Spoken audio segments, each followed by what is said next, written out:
যুদ্ধ পরিস্থিতি দীর্ঘায়িত হলে দেশের অর্থনীতিতেও চাপ বাড়বে বলে জানিয়ে সবাইকে সংযমী হওয়ার আহ্বান জানিয়েছেন অর্থ পরিকল্পনা মন্ত্রী আমির খসরু মাহমুদ চৌধুরী।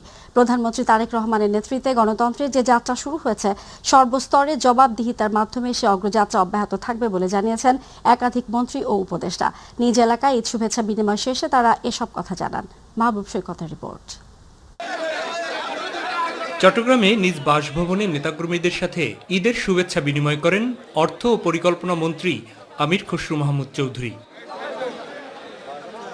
চলমান যুদ্ধ পরিস্থিতির কথা উল্লেখ করে এর ফলে দেশের অর্থনীতিতে কি ধরনের প্রভাব পড়তে পারে তা নিয়ে কথা বলেন তিনি। এটা চাপ আসবেই, আমাদেরকে একটু সংযমী হতে হবে। এটা কোনো সরকারের নিয়ন্ত্রণে নেই, এটার প্রতিফলন প্রত্যেকটি দেশে হচ্ছে। সরকারের পক্ষ থেকে ব্যবস্থাপনার দিক থেকে আমরা সবকিছু চেষ্টা করে যাচ্ছি। এদিকে কক্সবাজার সমুদ্র সৈকত এলাকা পরিদর্শন করেন স্বরাষ্ট্রমন্ত্রী সালাউদ্দিন আহমেদ। সংশ্লিষ্টদের সৈকত এলাকার পরিচ্ছন্নতা এবং নিরাপত্তা বিধানেরও নির্দেশনা দেন তিনি। পুলিশ এবং পুলিশের কাজ হচ্ছে নিরাপত্তা বিধান করা। অন্যদিকে বরিশালের আগুলজারা প্রেস ক্লাবের আয়োজনে ঈদ পুনর্মিলনী অনুষ্ঠানে প্রধান অতিথির বক্তব্যে দেশকে এগিয়ে নিতে সর্বস্তরে জবাবদিহিতা নিশ্চিত করার উপর গুরুত্বারোপ করেন তথ্য ও সম্প্রচার মন্ত্রী জহিরুদ্দিন স্বপন। দেশের প্রধানমন্ত্রীকে যদি জবাবদিহিতার মধ্যে থাকতে হয় তাহলে গণমাধ্যমে যারা কাজ করেন তাদেরকেও জবাবদিহিতার মধ্যে থাকতে হবে। টাঙ্গাইল সার্কিট হাউসে ঈদ শুভেচ্ছা বিনিময়কালে তারেক রহমানের সরকার দেশের প্রতিটি ক্ষেত্রে গণতান্ত্রিক চর্চা অব্যাহত রাখবে বলে জানান মুক্তিযোদ্ধা বিষয়ক মন্ত্রী অ্যাডভোকেট আহমেদ আজম খান। গণতান্ত্রিক বাংলাদেশের যাত্রা শুরু করেছে মাননীয় প্রধানমন্ত্রী জনাব তারেক রহমানের নেতৃত্বে। টাঙ্গাইল সদর উপজেলার দাইন্না ইউনিয়নের চিলাবাড়ি স্কুল মাঠে আয়োজিত ঐতিহ্যবাহী ঘোড়দৌড় প্রতিযোগিতা ও পুরস্কার বিতরণী অনুষ্ঠানে প্রধান অতিথির বক্তব্যে প্রশাসনকে মাদকের বিরুদ্ধে কঠোর অবস্থান নেওয়ার নির্দেশনা দেন মৎস্য ও প্রাণী সম্পদ প্রতিমন্ত্রী সুলতান সালাউদ্দিন টুকু। মাদক মুক্ত থাকতে হবে, কারণ সমাজে আজকে ভয়াবহ ব্যাধিতে রূপ লাভ করেছে মাদক।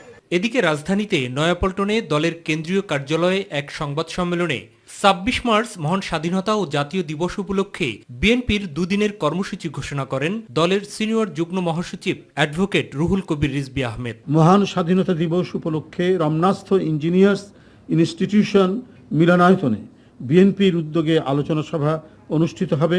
মাহবুব সৈকত, মাই টিভি, ঢাকা। জাতীয় সংসদের বিরোধী দলীয় নেতা ও জামায়াত ইসলামের আমির ডক্টর শফিকুর রহমান বলেছেন, সরকারের ভালো কাজকে নৈতিক সমর্থন দেওয়া হবে, কিন্তু জনস্বার্থের বিরোধী কিছু হলে তা মেনে নেবে না জামায়াত। সকালে সিলেট সার্কিট হাউসে সাংবাদিকদের সঙ্গে মতবিনিময় সভায় এসব কথা বলেন তিনি।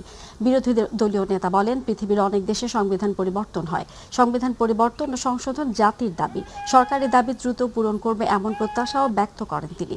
সমাজে সর্বোচ্চ অনিয়ম, বিশৃঙ্খলা, সংকীর্ণতা, প্রতিহিংসা এখনো বিরাজ করছে মন্তব্য করে আমির বলেন, একটি জবাবদিহিতামূলক ও ন্যায়ভিত্তিক সমাজ গঠনে রাজনৈতিক দলগুলোর দায়িত্বশীল আচরণ জরুরি। বাস্তবতা যখন আন্দোলন করার জন্য আপনাকে উৎসাহিত করবে, দায়িত্ব দিবে, তখন আপনাকে আন্দোলন করতে হবে। সরকার যদি সুন্দরভাবে জন আকাঙ্ক্ষাকে ধারণ করে তারা চলে, তো 5 বছরের মধ্যে তারা পেয়েছে, তারা চালাবে। কিন্তু তারাই যদি তাদের কর্মকাণ্ডের কারণে প্রমাণ করে 5 বছর চালানোর জন্য সেই প্রস্তুতি তাদের নাই, তখন জনগণ বিবেচনা করবে। ঈদের পরদিনও রাজধানীর বাস টার্মিনালে রয়েছে যাত্রীর চাপ। ঘরমুখী যাত্রীরা বলছেন, ঈদের আগে যাত্রীর চাপ থাকে, টিকিট না পাওয়া ও যানজট এড়াতে নির্বিঘ্নে যাতায়াতে ঈদের পর ভ্রমণ উত্তম। পরিবহন সংশ্লিষ্টরা বলছেন, সোমবার থেকে ঢাকামুখী যাত্রী চাপ বাড়বে। আর লম্বা ছুটি হয় এবার ঈদ যাত্রা তুলনামূলক স্বস্তির হয়েছে বলে জানিয়েছেন যাত্রী ও পরিবহন মালিকেরা। আর কমলাপুরেও রয়েছে ঈদের ছুটি কাটাতে বিভিন্ন গন্তব্যে যাওয়া মানুষের ভিড়। রাকিব হাসানের রিপোর্ট। ঈদের পরের দিনও রাজধানী ছাড়ছেন মানুষ। প্রিয়জনের সাথে ঈদ উদযাপন করতে ঘরমুখ মানুষের চাপ দেখা গেছে কমলাপুর রেল স্টেশনে। ঈদে অনেক জ্যাম, বাচ্চা কাচ্চা নিয়ে যাইতে কষ্ট। ঈদের আগের দিন মনে করেন 2 দিন 3 দিন আগে খুব যথেষ্ট পরিমাণ জ্যাম। আবার কেউ টিকিট কাটাও মনে করেন যে টিকিট পাইতেছে না, এজন্য ভাবলাম যে ঈদের পরে যাই। দাদার বাড়ি যাচ্ছি ঈদ করতে, ঈদে কি আছিল না এই জন্য। বেশিরভাগই ছিল শ্রমজীবী মানুষ, অনেকেই আবার যাচ্ছেন বেড়াতে। ঈদের পরে যে ভাসুরের বাসায় যাচ্ছি বেড়াতে। ঈদের পরে আমি আমার এক হচ্ছে বড় ভাইয়ের বাসায় যাচ্ছি গাজীপুরে। বীরের জন্য কাজের জন্য যেতে পারিনি, যে ঈদের পরে যাচ্ছি আমরা। এদিকে ঈদের দ্বিতীয় দিনে কমলাপুর স্টেশন থেকে নির্ধারিত সময়ে একের পর এক ছেড়ে গেছে ট্রেন। সায়দাবাস বাস টার্মিনালেও দেখা গেছে যাত্রী চাপ বেশি। তবে কৃত্রিম পরিবহন সংকট তৈরি করে অতিরিক্ত ভাড়া আদায়ের অভিযোগ যাত্রীদের। 400 টাকা তো ভাড়া না, আগের ভাড়া ছিল লাকসাম 230 টাকা, এখন 400 টাকা চাইতেছে।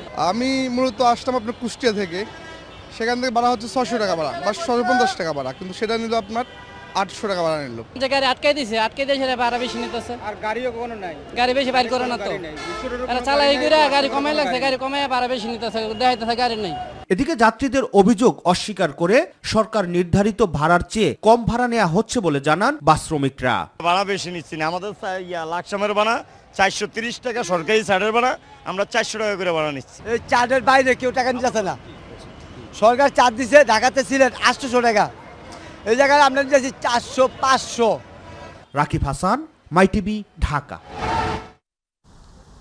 কুমিল্লার পদুয়ার বাজার রেল ক্রসিংয়ে যাত্রীবাহী বাসে মেইল ট্রেনের ধাক্কায় নিহতের সংখ্যা বেড়ে 12 জনে দাঁড়িয়েছে।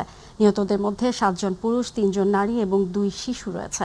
গত রাত 3টার দিকে দুর্ঘটনাটি ঘটে। ট্রেনের যাত্রী ও স্থানীয়রা অভিযোগ করেন রেল গেটের সিগন্যাল ম্যানের অবহেলার কারণে এই দুর্ঘটনা ঘটেছে। এই ঘটনায় 2টি আলাদা তদন্ত কমিটি গঠন করেছে রেলওয়ে কর্তৃপক্ষ। দর্শক, কুমিল্লা থেকে প্রতিনিধি আবু মুসার বিস্তারিত রিপোর্ট। কুমিল্লার পদুয়ার বাজার রেল ক্রসিংয়ে রাতের নিস্তব্ধতা ভেঙে মুহূর্তে নেমে আসে মৃত্যুর বিভীষিকা। মেইল ট্রেনের সঙ্গে যাত্রীবাহী বাসের সংঘর্ষে মুহূর্তেই জ্বরে গেল 12টি তাজা প্রাণ। গতরাত প্রায় 3টার দিকে ঘুমন্ত শহর যখন নিশ্চুপ, ঠিক তখনই রেল লাইনে উঠে পড়ে বাসটি। কয়েক সেকেন্ডের ব্যবধানে ছুটে আসা ট্রেন সজোরে ধাক্কা দিলে চারদিকে ছড়িয়ে পড়ে আর্তচিৎকার, কান্না আর ধ্বংসস্তূপ। খবর পেয়ে পুলিশ, ফায়ার সার্ভিস ও স্থানীয়রা ছুটে এসে শুরু করেন উদ্ধার অভিযান। কেউ খুঁজছেন স্বজনকে, কেউ ফোন করছেন বারবার, কিন্তু অনেকেরই আর কোনো সাড়া মেলেনি। নিহতদের মরদেহ পাঠানো হয়েছে কুমিল্লা মেডিকেল কলেজ হাসপাতালে। আহতরাও লড়ছেন মৃত্যুর সঙ্গে। স্থানীয়দের অভিযোগ, রেলগেটের অবহেলায় কেড়ে নিল এতগুলো প্রাণ। দুর্ঘটনার পর জাতীয় জরুরি সেবা 999-এ বারবার ফোন করেও তাৎক্ষণিক সাড়া না পাওয়ার অভিযোগ রয়েছে। ফায়ার সার্ভিস বলছেন, ক্রসিংয়ে কার্যকর সিগন্যাল না থাকায় বাসটি লাইনে উঠে যায়। প্রাথমিকভাবে এমনটাই ধারণা করা হচ্ছে। আসলে মনে করছে রেল নাই, রেলগেট থাকলে রেল থাকতো, এই জন্য লাগাই দিছে। লাইনম্যান না থাকার কারণে এই দুর্ঘটনা ঘটে গেছে। এই ঘটনায় জেলা প্রশাসন ও রেলওয়ে কর্তৃপক্ষের পক্ষ থেকে 2টি তদন্ত কমিটি গঠন করা হয়েছে। রেলগেটের কোনো যিনি গেটম্যান ছিলেন তার অবহেলা ছিল কিনা বা গাড়ির নিজেদের কোনো বিষয় ছিল কিনা, সে বিষয়টি আমরা এখন জানতে পারিনি। দোষীদের বের করার জন্য আমরা 2টো তদন্ত কমিটি করা হয়েছে, একটা ডিভিশনাল লেভেলে আর একটা হচ্ছে জোনাল লেভেলে। মর্মান্তিক এই ঘটনায় শোকার ক্ষোভে স্তব্ধ পুরো জনপদ। পদুয়ার বাজার এলাকায় এখন একটাই প্রশ্ন, এই মৃত্যু কি এড়ানো যেত না? এখানে যদি দেখি যে ওই রোগীকে টেক কেয়ার করতে পারছি না, ডাক্তারের ওপিনিয়ন নেব, ডাক্তার যদি বলে সেই ব্যবস্থা গ্রহণ করা হবে। এই দুর্ঘটনা থেকে কিভাবে রক্ষা করা যায় সেজন্য এই রেল ক্রসিংগুলিকে আধুনিকীকরণ করার জন্য সরকার ইতিমধ্যে সিদ্ধান্ত আছে। আবু মুসা, মাই টিভি, কুমিল্লা। কুমিল্লা ছাড়া সারা দেশে পৃথক সড়ক দুর্ঘটনায় আরও 11 জনের প্রাণহানি ঘটেছে। এর মধ্যে হবিগঞ্জের মাধবপুরে ঢাকা সিলেট মহাসড়কে বাস ও পিকআপ ভ্যানের সংঘর্ষে 4 জন, ঢাকা চট্টগ্রাম মহাসড়কে ফেনী রামপুরায় বাস, অ্যাম্বুলেন্স ও মোটরসাইকেলের ত্রিমুখী সংঘর্ষে 3 জন, কিশোরগঞ্জ কুলিয়ারচরেও 2 জন, নওগাঁর রানীনগে 1 জন এবং নাটোরে 1 জন নিহত হয়েছে। এসব সড়ক দুর্ঘটনায় বেশ কয়েকজন আহত হয়েছেন। জুবাইর রহমানের রিপোর্ট। হবিগঞ্জের মাধবপুরে বাস ও পিকআপ ভ্যানের সংঘর্ষে 4 জন নিহত হয়েছেন। সকালে ঢাকা সিলেট মহাসড়কে উপজেলার আন্দিউরা এলাকায় এ দুর্ঘটনা ঘটে। পুলিশ ও স্থানীয়রা জানায়, ভোরে ঢাকা সিলেট মহাসড়কের আন্দিউরা এলাকায় একটি পিকআপ ও একটি বাসের সংঘর্ষ হয়। এতে পিকআপটি উল্টে মহাসড়কের পাশে খাদে পড়ে যায়। সকাল 9টার দিকে স্থানীয়রা খাদে একটি পিকআপ উল্টে পড়ে থাকতে দেখে মাধবপুর থানা ও ফায়ার সার্ভিসে খবর দেয়। পরে পুলিশ ও ফায়ার সার্ভিস কর্মীরা ঘটনাস্থলে গিয়ে পিকআপের নিচ থেকে 4 জনের মরদেহ উদ্ধার করে। নিহতরা সবাই পিকআপের যাত্রী ছিলেন বলে জানিয়েছে পুলিশ। রেখার দিয়ে গাড়িটা তোলার পরে দেখা যাচ্ছে যে এখানে পিকআপ গাড়ির কেবিনের ভিতরে 4 জনের লাশ পাওয়া গেছে। এখানে ফায়ার সার্ভিস গিয়ে ওই লাশগুলো উদ্ধার করছে। এখন এটা আমরা হচ্ছে কি এগুলো উপজেলা স্বাস্থ্য কমপ্লেক্সে পাঠিয়েছি লাশগুলো।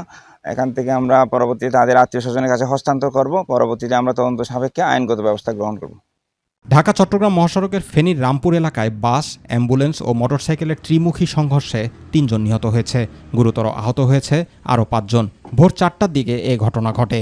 মহিপাল হাইওয়ে থানা পুলিশের ইনচার্জ আসাদুল ইসলাম জানান, ঢাকা চট্টগ্রাম মহাসড়কের ফেনী রামপুর এলাকায় চট্টগ্রাম অভিমুখী একটি লেনের কাজ চলছিল। এ সময় একটি অ্যাম্বুলেন্স ধীর গতিতে পার হচ্ছিল। একটি বাস অ্যাম্বুলেন্সটিকে পেছন থেকে ধাক্কা দেয়। কিছুক্ষণ পর বেপরোয়া গতিতে আসা একটি পরিবহনের বাস জটলার মধ্যে ধাক্কা দেয়। এতে বাস, অ্যাম্বুলেন্স ও মোটরসাইকেলের সংঘর্ষ হয়। এ সময় লোকজন মোটরসাইকেল আরোহী, বাসের সুপারভাইজার ও একজন যাত্রী নিহত হন। নওগাঁর রানীনগরে ভটভটি উল্টে পুকুরে পড়ে এক কিশোর নিহত হয়েছে। এদিকে নগরের বড়াই গ্রামে প্রাইভেট কারের ধাক্কায় একজন নিহত হয়েছে। অপরদিকে বান্দরবানের পর্যটকবাহী একটি বাস নিয়ন্ত্রণ হারিয়ে পাহাড়ি গভীর খাদে পড়ে অন্তত ৩০ জন যাত্রী আহত হয়েছেন। পুলিশ ও প্রত্যক্ষদর্শীরা জানান, ৪০ জন যাত্রী নিয়ে একটি বাস ঢাকা থেকে বান্দরবানে আসছিল। ভোর ৫টার দিকে বাসটি পাহাড়ি আঁকাবাঁকা ঢালু নামার সময় নিয়ন্ত্রণ হারিয়ে গভীর খাদে পড়ে যায়। এতে ভেতরে থাকা অধিকাংশ যাত্রীরা গুরুতর আহত হয়। খবর পেয়ে স্থানীয় লোকজন ও আইনশৃঙ্খলা বাহিনীর সদস্যরা আহতদের দ্রুত উদ্ধার করে বান্দরবান সদর হাসপাতালে নিয়ে যায়। সেখানে প্রাথমিক চিকিৎসা শেষে উন্নত চিকিৎসার জন্য চট্টগ্রাম মেডিকেল কলেজে পাঠানো হয়। একজন খুব মুমূর্ষু অবস্থায় এবং বাকি ৩ থেকে ৪ জন মোটামুটি অবস্থায় খারাপ অবস্থা ছিল। এই ৩ থেকে ৪ জন রোগীকে আমরা মেডিকেল কলেজ হাসপাতালে রেফার করেছি। জোবা রহমান, মাই টিভি নিউজ। পবিত্র ঈদ উল ফিতর উপলক্ষে টানা ৭ দিনের ছুটিতে ফাঁকা হয়ে পড়েছে শহর। যানবাহনের সংখ্যা কম হয়, স্বস্তিতে চলাচল করলেও দুর্ঘটনার আশঙ্কা রয়েছে পথচারী, চালক ও যাত্রীরা। সড়ক দুর্ঘটনার জন্য এলোপাতাড়ি যানবাহন চলাচল ও বেপরোয়া গতিকে দায়ী করছেন সংশ্লিষ্টরা। এখনই সচেতন না হলে দুর্ঘটনা কমার কোনো সম্ভাবনা নেই বলে মনে করছেন ভুক্তভোগীরা। ইউসুফ আলীর রিপোর্ট। ঈদের ছুটিতে পথচারী ও যাত্রী সংখ্যা কম হওয়ায় সড়কে যানবাহনের সংখ্যা কমলেও বেড়েছে গাড়ির গতি।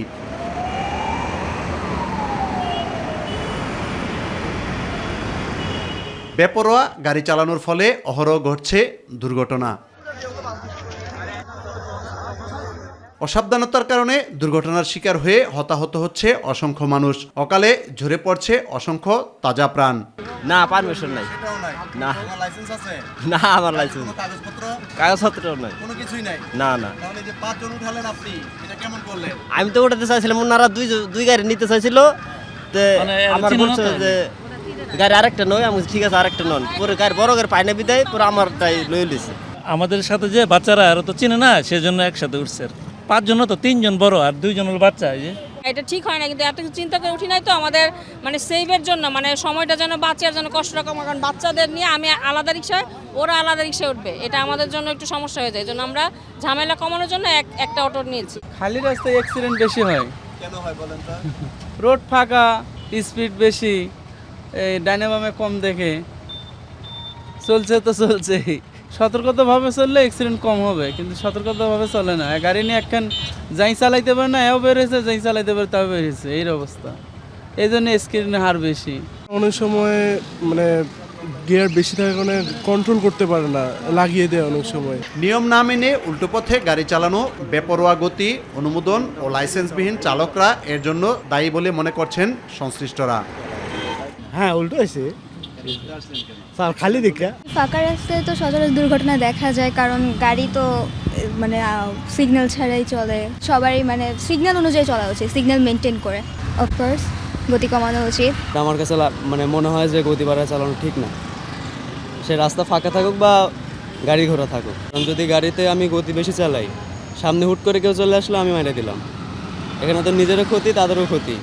আর যদি আস্তে চালাই তাহলে আমি নিরাপদে থাকি। একদম জায়গায় জায়গায় ব্রেক করা লাগতো, সিঙ্গেল দিতে দিত, অনেক সিঙ্গেল অনেক ব্রেকও দেওয়া লাগে না, অনেক মনে করেন যে 80 টানান যায়। আপনি মনে করেন যদি হুন্ডা লাগে কন্ট্যাক্ট করতে যাই কিংবা কোনো গাড়ি লাগে, তখন অ্যাক্সিডেন্ট হবে। আর এখন যদি নিরাপত্তা চালাই তাহলে ওটা অ্যাক্সিডেন্ট হবে না।